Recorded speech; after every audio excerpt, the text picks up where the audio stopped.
This past week, we encountered the summer solstice, the longest day of the year.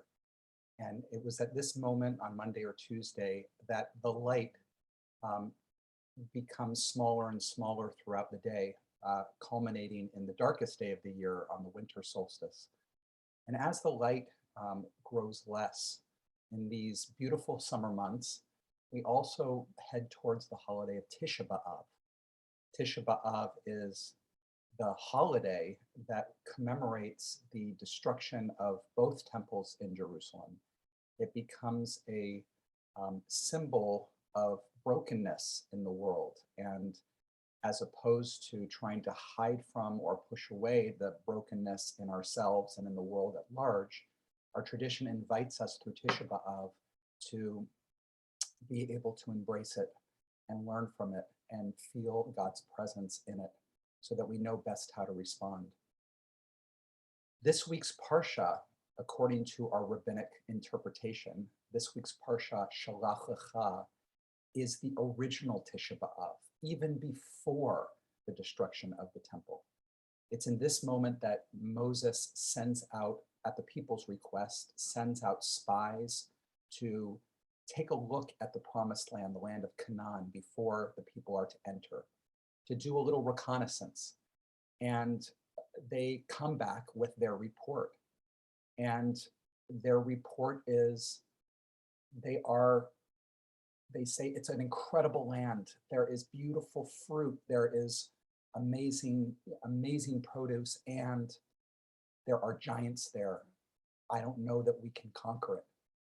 And as a result of this report back, this negative report, the people are doomed to die, with the exception of Joshua and Caleb, who were the only spies that came back saying, we can do it.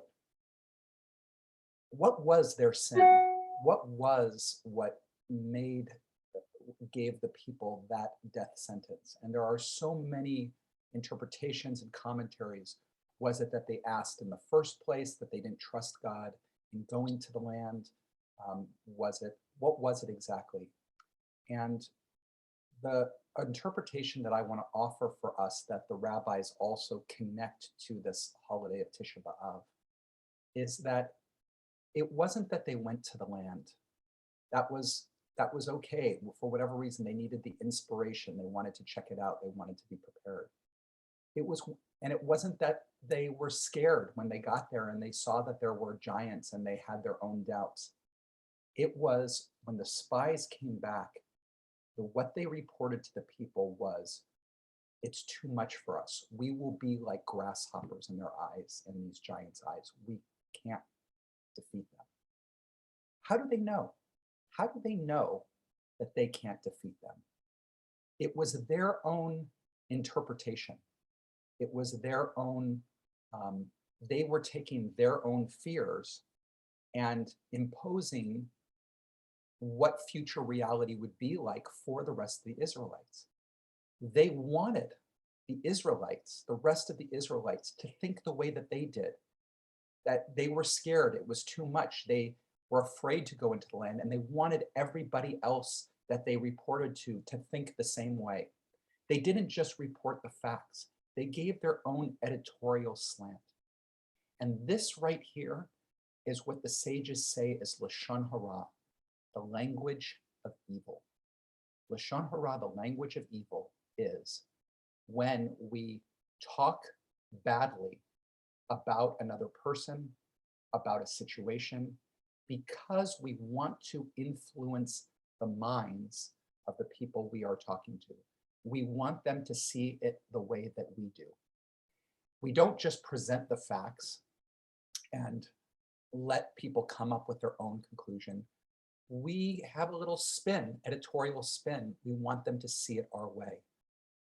And in that way, they experience the information in a way that's tainted, in a way that is coming from our own hurt or pain or fear. And as a result, they draw conclusions about the situation that's biased by us.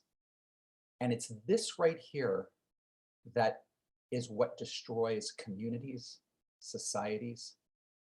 The sages say that the second temple in Jerusalem was destroyed because of sinat hinam, baseless hatred that came from people thinking badly about each other because of lashon hara. And we know how easy it is for us to do it. We feel hurt by somebody or upset, and we talk to somebody else and want to tell them our feelings about it, but we're not able to share our feelings in a way that are honest and own and have responsibility for our own difficulty in the situation. We want to tell somebody that there's something wrong with that other person, and that is the cause of the problem. And right there, we start to turn people's minds against each other, creating strife. So as we move forward into these summer months, I really bless each of us that when we have fear and pain and doubt and anger, whatever we go through as human beings, that we are so careful with how we use our words, how we share with other people, because of the destructive nature of lashon hara.